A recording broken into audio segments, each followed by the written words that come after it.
Here's an aspect of the Catholic Church that's still a lot of fun in 2019. The patron saints. There truly is one for every occasion. From Lidwina, the patron saint of ice skaters, to Adrian of Nicomedia, the patron saint of arms dealers, who's not to be confused with the patron saint of ammunition manufacturers, St. Elmo. St. Genesius alone is the patron saint of clowns, plumbers, and torture victims. Now, Australia only has one homegrown saint in Mary MacKillop, and she was only made canon a few years back, so she hasn't really had the benefit of centuries of resume padding like all the other guys. And as a result, right now, she's only the patron saint of Australia, Brisbane, and a Catholic group called the Knights of the Southern Cross. But who knows what she'll have added to her LinkedIn profile a couple of hundred years down the road. But even if she does start hustling, it's hard to see Mary MacKillop ever coming near the king of the patron saint game, Saint Joseph. The unassuming husband of the Virgin Mary has lent his name to more celebrity endorsements than Shane Warne. Among many, many other things, he's the patron saint of cabinet makers, Croatian people, dying people, emigrants, house hunters, people in doubt, pioneers, and pregnant women. Everyone wants a piece of Saint Joseph. Sticking his name on a cause is like the Catholic version of an Oprah's Book Club sticker. It carries a lot of weight. So when the Catholic Church decided it was going to make a patron saint for fighting communism, they knew exactly who to turn to. Long before World War II, the Church could sense the emergence of the great ideological conflict of the 20th century, and it brought out the big guns. In 1920, Pope Benedict XV made Saint Joseph the heavenly patron of workers in order to keep them immune from the contagion of socialism, the bitter enemy of Christian principles. And in 1937, Pope Pius XI added to this. He put the vast campaign of the Church against world communism under the standard of Saint Joseph, her mighty protector. The Church sold Saint Joseph as this kind of ideal worker, this guy with blue denim in his veins, and set him up against the forces of communism and socialism that were gaining so much power in the 20th century. Now, I don't know what would happen if you took a humble carpenter and biblical also-ran who lived in the backwaters of the Roman Empire over 2,000 years ago and asked him for his opinions on communism. He belonged to such a different world that I don't think the question would even make much sense to him.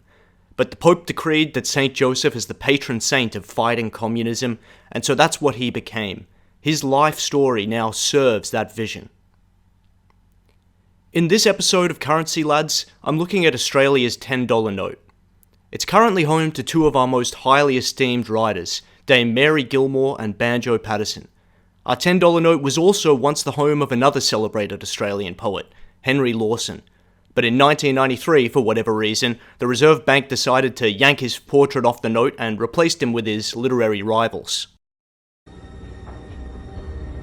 I'd like to take his face off. Yes. The eyes, nose, skin, it's coming off. In this episode, I'll be talking about all three writers, their lives, their works, and the achievements that made them worthy of adorning one of our pieces of currency. Mary, Banjo, and Henry share a lot of similarities. They were all born in Australia in the 1860s and spent their formative years out in the country. They all moved to Sydney as young adults, where they mingled with bohemians and radicals, and published writing that would come to be used to define the Australian identity. And I think that Mary, Banjo, and Henry also share some similarities with Saint Joseph. Like Saint Joseph, Banjo Paterson was a traveller who slept rough when he had to. Like Saint Joseph, Henry Lawson fell in love with a Mary, but just couldn't really measure up to the guy she started a family with. And like Saint Joseph, Henry, Banjo, and Mary have all been made into icons of the working class, our very own patron saints of the real Australia.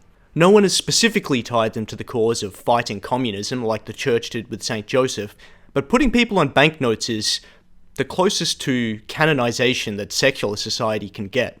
It ties them explicitly to modern-day Australia, puts their stamp of approval on our beliefs, our culture, our system of government. It's from the stories of Banjo Paterson, Henry Lawson, and Mary Gilmore that we harvest so much of the raw material for our national identity. The fair go, the love for the underdog, and of course, mateship. Lawson was called the poet of mateship by his friend and fellow writer John Le Gay Brereton, and The Apostle of Mateship by Manning Clark. But what would Banjo, Mary and Henry think of the Australia we live in today? How would they react to our interpretation of the Australian values and the Australian identity that they laid out over a century ago? How would they feel about being the faces on our banknotes, our own patron saints? In the 1990s, John Howard tried to crowbar mateship into the Constitution via a preamble and make respect for mateship one of the requirements for becoming an Australian citizen. But long before John Howard channeled the spirit of Henry Lawson in his constitutional poetry jam, another politician was reading Lawson's work in Parliament. The year was 1891, and an MP called Frederick Brentnall was addressing the Queensland Legislative Council. He was reading from a publication called The Worker, which celebrated unionist and leftist causes. Or in his words, The Worker promoted the idea that civilization is wrong and wealth produces misery and want. Land ownership is robbery, workers are slaves, and the panacea for all these evils is the ownership by the state of all the land and machinery solely for the benefit of all the people. Could you have anything more injurious to the general interests of the colony than such teaching as that? Can you be surprised that there should be an outbreak of disorder? On the floor of the Legislative Council, Brentnall raged against the magazine for pushing what he viewed as communist propaganda, and then, for a change of pace, he closed his address by reading the last two stanzas of a poem from The Worker called Freedom on the Wallaby, which was by Henry Lawson. The lines he quoted go, "So we must fly a rebel flag, as others did before us, and we must sing a rebel song and join in rebel chorus. We'll make the tyrants feel the sting of those that they would throttle. They needn't say the fault is ours, if blood should stain the wattle." The poem was explosive. It even ended with an exclamation point. As the politician finished reading it, there were howls in the chamber as people cried out for the arrest of the author on sedition charges. Our parliaments have hosted a lot of flip-flops over the years, and this one is especially poetic. A flip-flop over 100 years in the making. From trying to throw a writer in jail over his poetry, to John Howard trying to make appreciating the themes of that same author's work a precursor to being a citizen of the country. So what spurred Lawson to write that manifesto? Well, he wrote it in a decade that would come to be called the nervous 90s. In the 1890s, Australia was a powder keg of tension. The country was changing fast, and there was this energy coursing through the colonies, a feeling that the events playing out would shape the nation forever. There are a few different factors that fueled this. Firstly, the nature of the Australian colonies had changed.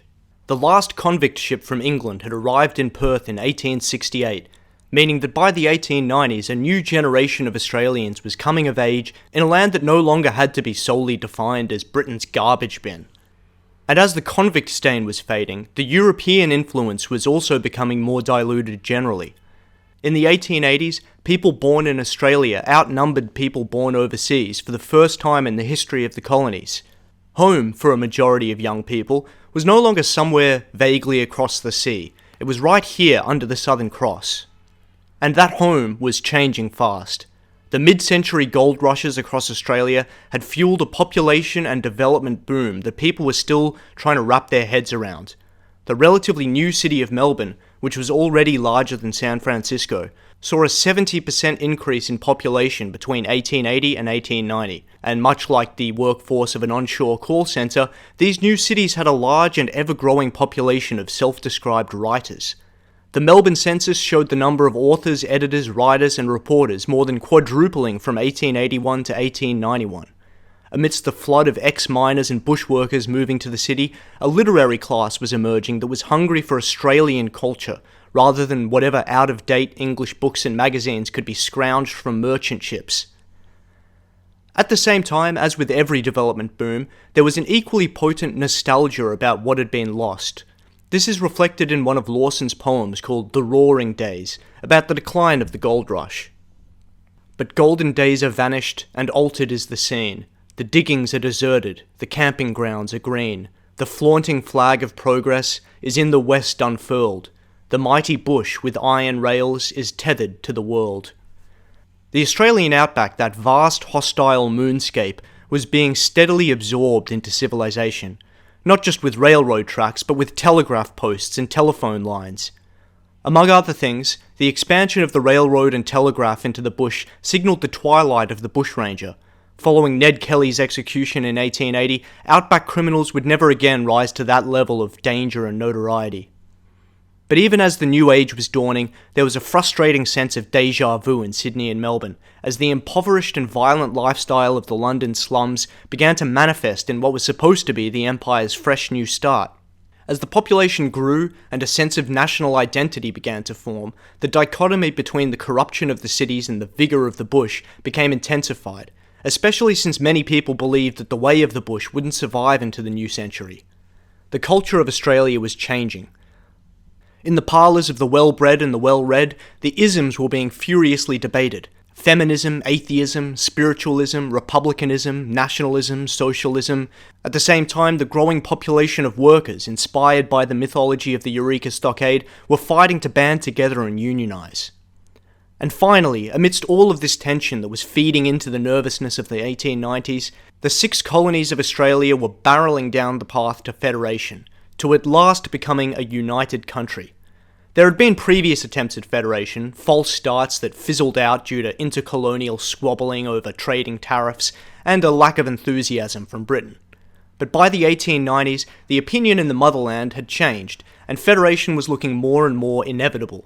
The English wanted it to happen in order to make things easier to manage, but a growing movement of Australian nationalists and republicans wanted it to happen in order to establish a nation free from Britain and the baggage of the old order. With federation imminent, the world was about to welcome a brand new country. But what would it look like?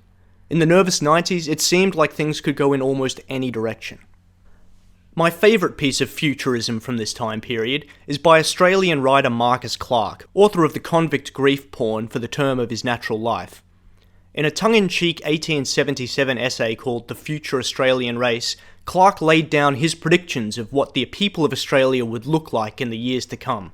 I've tried to input his descriptions into the Sims character generator for kind of a visual aid. He writes, "The Australians will be content with nothing short of a turbulent democracy.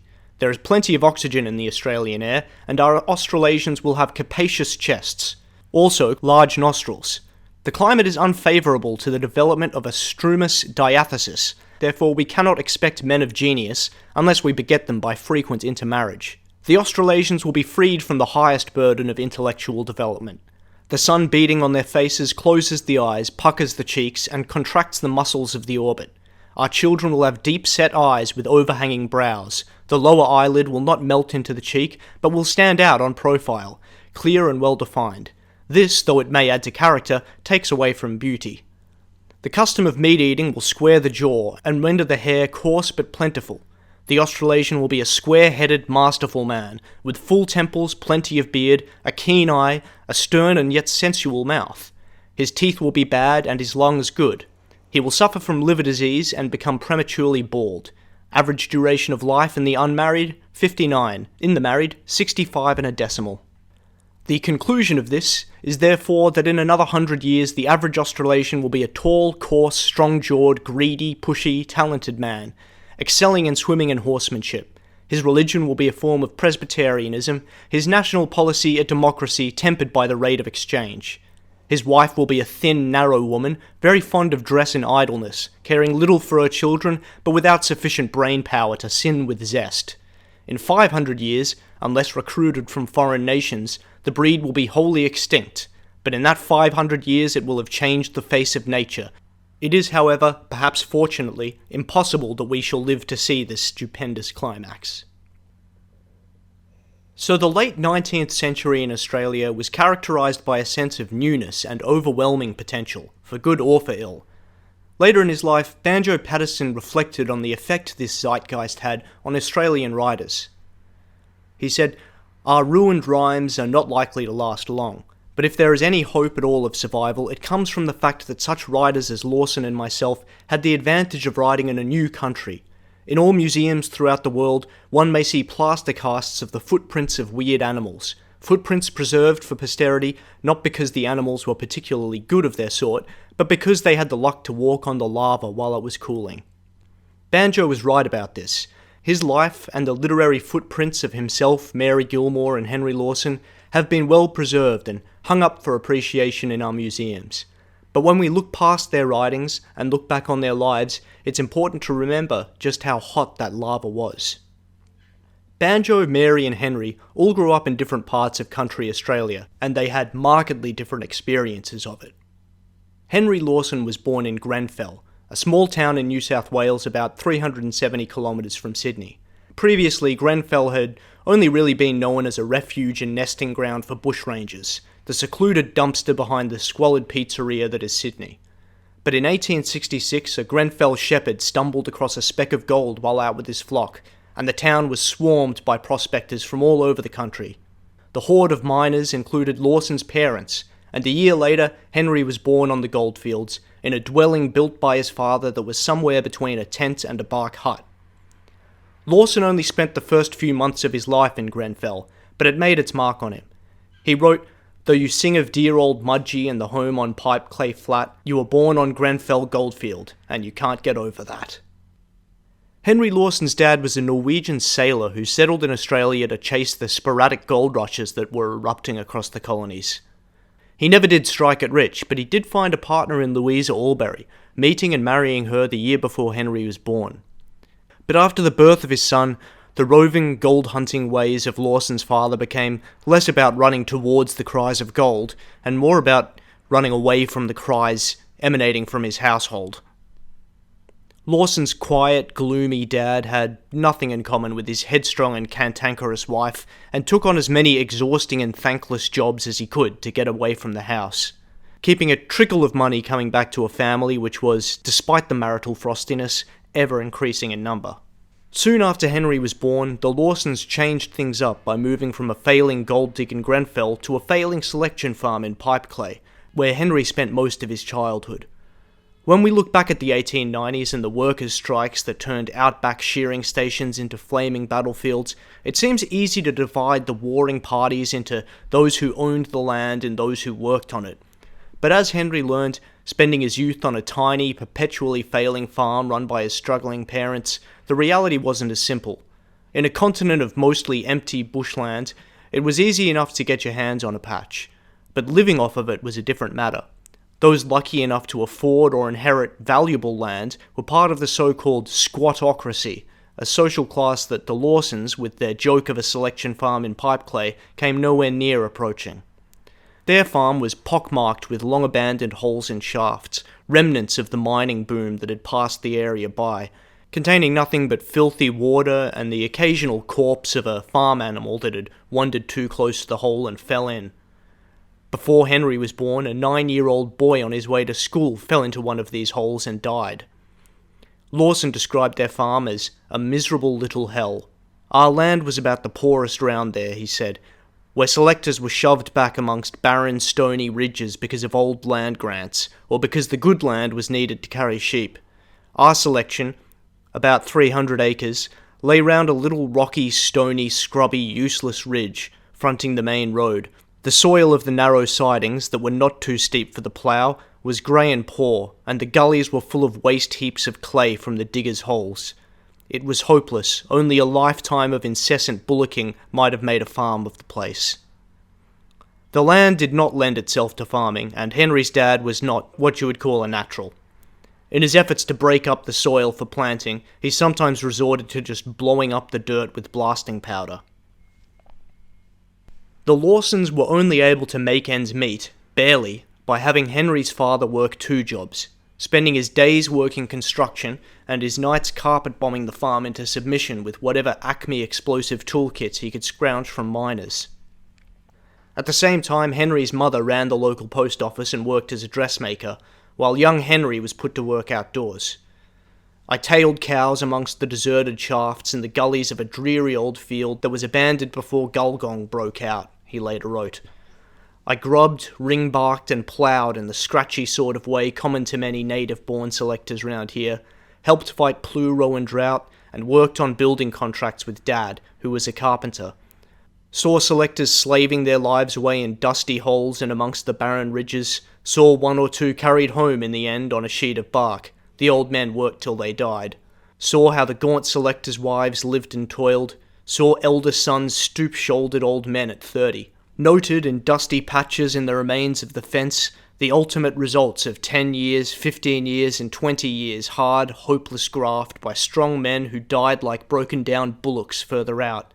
And all the years, miles and miles of rich black soil flats and chocolate slopes lay idle because of old-time grants or because the country carried sheep, for the sake of an extra bale of wool and of an unknown absentee. I watched old fossickers and farmers reading Progress and Poverty earnestly and arguing over it Sunday afternoons, and I wished that I could write. So that was young Henry Lawson's life, or at least how he saw it. But how did others see him? Well, the first thing most people mention about Henry are his large, soulful, dog-like eyes, always watching, always anxious, and later in his life, almost always glazed over by alcohol. Combined with his drooping mustache, lanky frame, and morose demeanour, he kind of had a bloodhound vibe, or at least a droopy dog vibe. A.J. Stevens, an editor at a magazine Lawson contributed to, said he was a tall, dark, wiry young man with large, luminous brown eyes, adding that he was thin-skinned enough for two. The writer Arthur Adams said, his voice was low, his soul was sad, his fine and mournful eyes looked out with a child's wistfulness at the strange world. While author Helen Jerome said, his dog-like yearning eyes always seemed to have tears lurking in their brown depths. But my favourite description of Henry Lawson comes from his fellow currency lad Banjo Paterson. Banjo said, Henry was a long, gangling individual with a large moustache, the inside of a seer, and the mind of a child. In this recollection, Banjo described how, even after Lawson found literary success, he couldn't hold on to money and would frequently pester his various publishers and editors for advances on new works, or just plain handouts. He had the mind of a child, money meant nothing to him, contracts meant nothing to him, and he was not the least ashamed of his buccaneering methods. On the contrary, he would say with a chuckle of exultation, I'm just going down to shake those cows up for a few quid, and the sight of this gaunt apparition with his frayed sleeves and his unfathomable eyes would so upset the heightened clientele of the biggest bookshop in Sydney that at last it was agreed that he should be paid a certain sum weekly, such payments to cease altogether the moment he put his nose inside the shop. But that's skipping ahead to later in his life, when he was successful.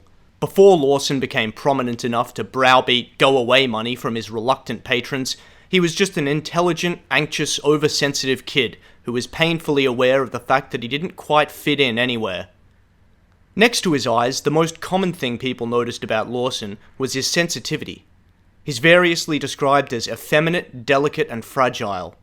When he was a kid, his aunts kept telling him that he should have been born a girl, and a later review of his writing by A.G. Stevens declared that his womanish wail often needs a sturdy Australian backbone. Between helping his mother scratch out a living on their barren farm and helping his dad with out-of-town labouring jobs, young Henry didn't have much room for an education. His mother fiercely lobbied the government to build a local school, which was finally ready when he was 9 years old. But the same year he enrolled in school, he came down with a severe illness which left him partially deaf for the rest of his life. It was not a great start. He later said regarding his deafness, "It was to cloud my whole life, to drive me into myself, and to be, perhaps, in a great measure responsible for my writing."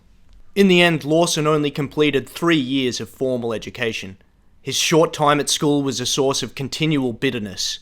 He had effectively learnt just enough to understand how much he was missing out on, and was basically just bullied the whole time. He would never let go of his childhood nickname, Barmy Arry.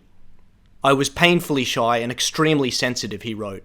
"Sensitive about my deafness, my lack of education, my surroundings, my clothes, slimness and paleness, handwriting, grammar, punctuation, everything almost."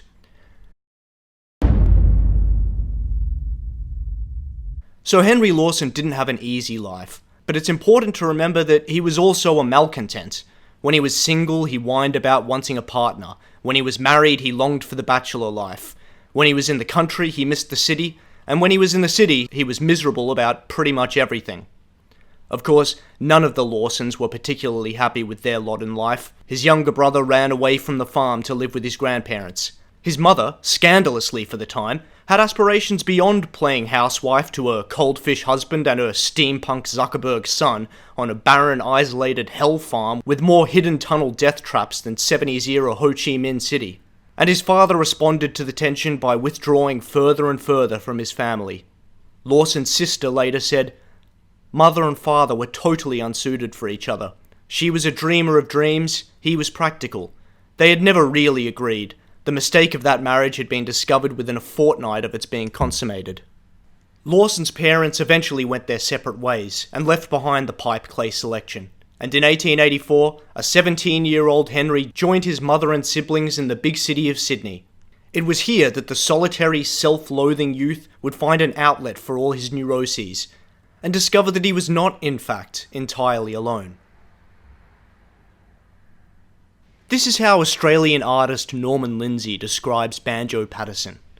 A tall man with a finely built, muscular body, moving with the ease of perfectly coordinated reflexes. Black hair, dark eyes, a long, finely articulated nose, an ironic mouth, a dark pigmentation of the skin.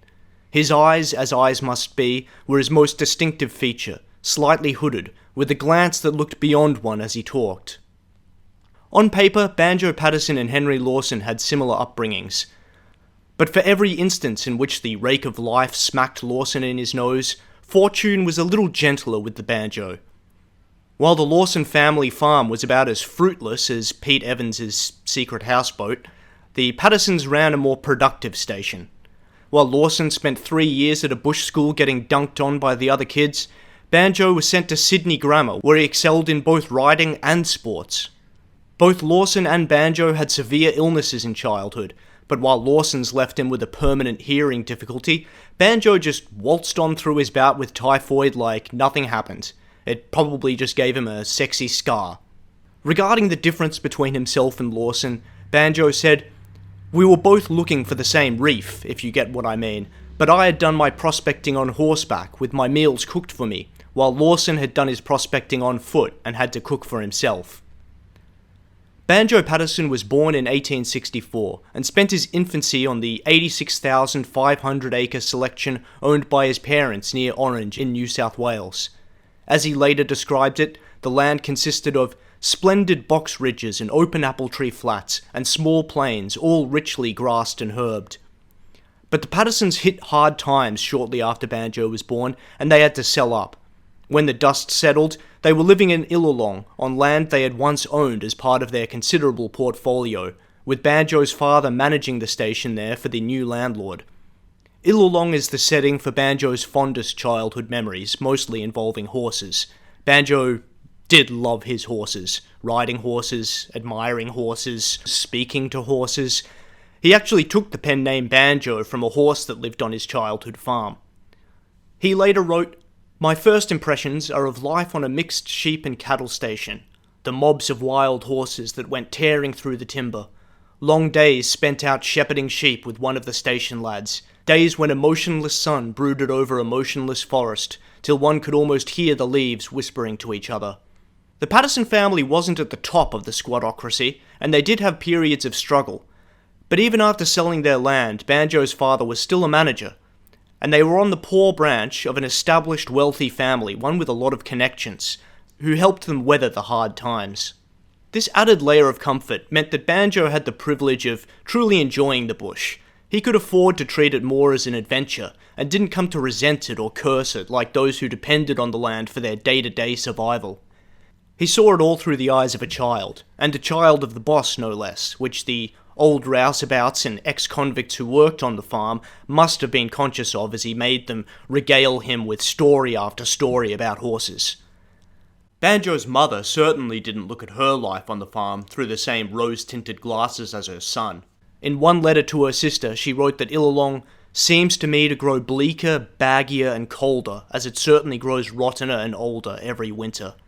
In another letter, she shares a common tale from women on the frontier, who were often left alone in isolated, ramshackle huts with their children for weeks on end while their husbands were off working. As the sun began to sink in the sky, travelling men would emerge from the bush, offering to do odd jobs in exchange for supplies and shelter. But these women could never really be sure whether their men had innocent intentions or whether they were scoping out the house with something darker in mind. "Andrew is away tonight," she wrote of her husband. "There are such number of navvies," navvies referring here to travelling railroad workers, "camped close here that I feel rather nervous at being quite without protectors. At night particularly, as I feel sure that if a man were to walk into the room now while I am writing, I should be so petrified with fear that I should not be able to utter a single sound. I feel sure that the navvies are in the garden every night, but as long as they come no nearer, I shall not interfere with them." But all this flew over young Banjo's head, and to him the bush was the best teacher a boy could have. "I think Australian boys who have never been at school in the bush have lost something for which town life can never compensate," he later said. In 1874, when Banjo was 10, he moved to Sydney to stay with relatives so that he could attend Sydney Grammar, a new but already prestigious institution that aimed to, quote, "hit the golden mean between athletic idiocy and intellectual priggishness," as the school magazine put it. And hit the golden mean Banjo did, for 7 years. He was good at sports, did well in English, and contributed several pieces to the school mag. His mother once said that Banjo's dad was a soft touch, quote, "allowing smartness and not rebuking rudeness and sauciness" in his son.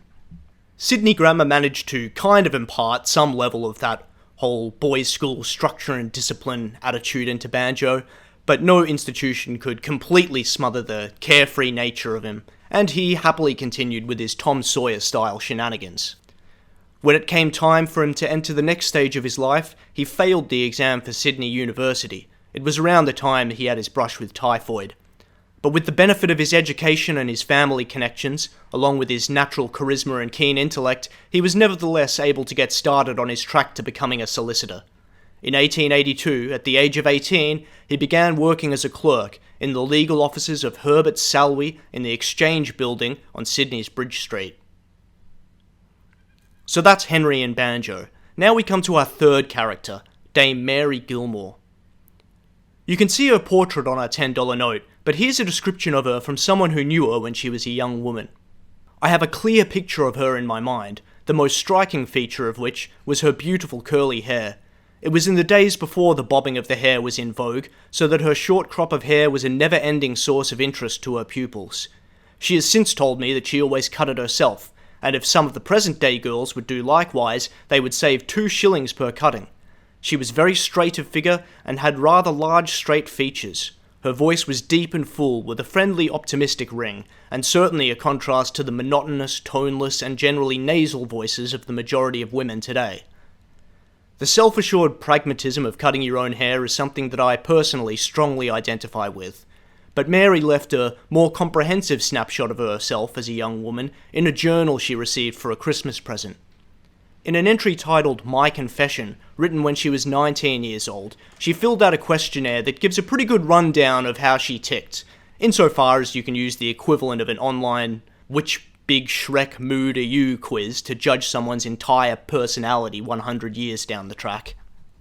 Here are the questions it included, and her answers to them. Describe your ideal man. A manly man. Describe your ideal woman. A thoughtful woman. What is the most beautiful thing in nature? Youth. What is your idea of the greatest earthly happiness? Success. What is your idea of the greatest earthly misery? Failure. What vice do you most detest? Opium eating. What is your opinion of the young girl of the period?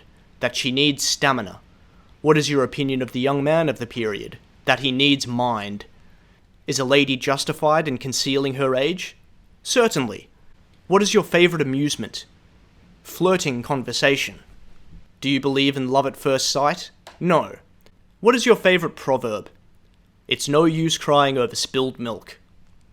Born Mary Jean Cameron in 1865 near Goulburn in New South Wales, Mary spent the first year of her life in a 2-room slab hut in the bush, while her father worked on a mail run. But they were soon able to move to a rented house in the relative metropolis of Wagga Wagga, where her father worked on a sheep run before quitting and travelling around building houses. Wagga Wagga at the time had a population of 700 with its own hospital and newspaper, so it was slightly more urbanised than the childhood neighbourhoods of Banjo and Lawson.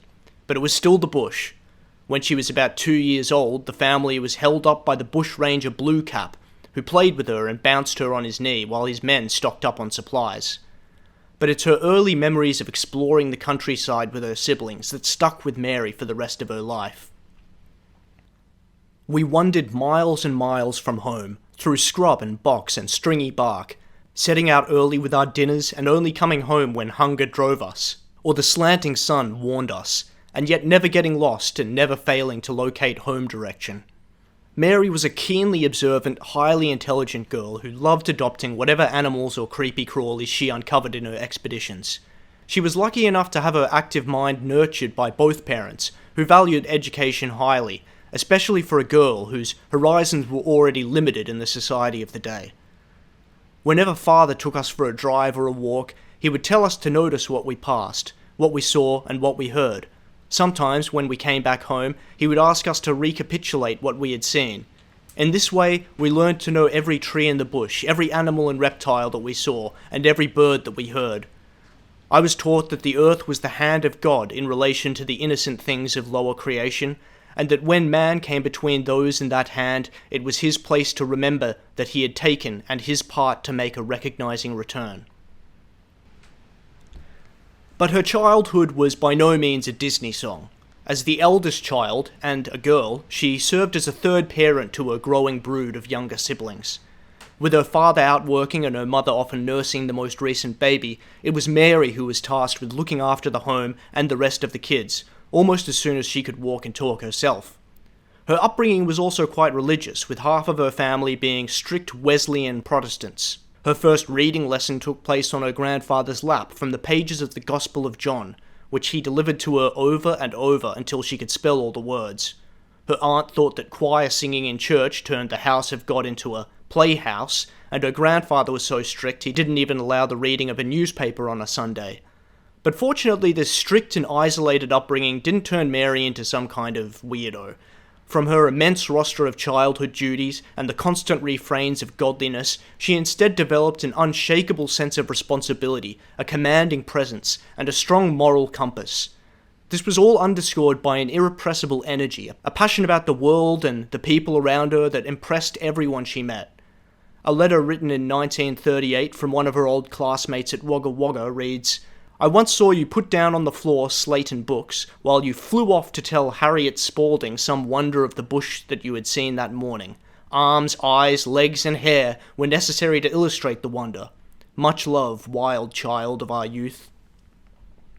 This disposition of Mary's, one part Miss Frizzle, one part McGonagall, made her a natural fit for being a teacher, which was one of the established career paths available to middle and working class women at the time.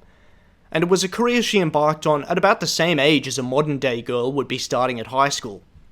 Just before turning 13, she began work as a pupil teacher in Wagga Wagga. It was a kind of combination between going to school and taking over the class.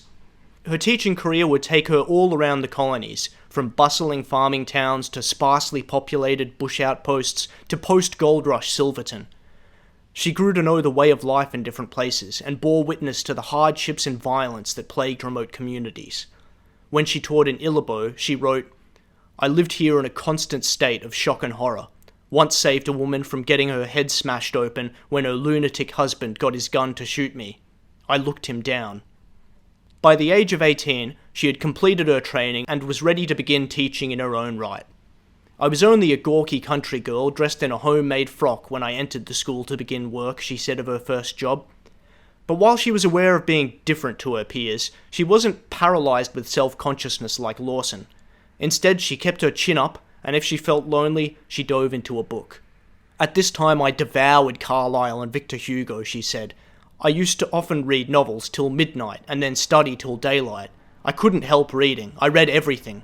Jack Harkaway's Proctor's Astronome, Jevons' Logic, Family Herald's Gordon's Poems, Kendall, the Quran, fragments of newspaper stories, even if only a few inches long, anything and everything I could get." Her teaching jobs had opened her eyes to the grim realities facing Australians at the time, and her voracious reading habits had given her the urge to right these wrongs through the written word. And so this gawky country girl with her self-cut hair soon found herself in Sydney, at a time when both she and the whole country seemed bursting with the potential for great change. So at this point in the story, a young Mary, Banjo and Henry have all made it from the bush to the big city. In part 2, I'll talk about how their paths crossed during a national crisis that would end up cementing their legacies in Australian culture.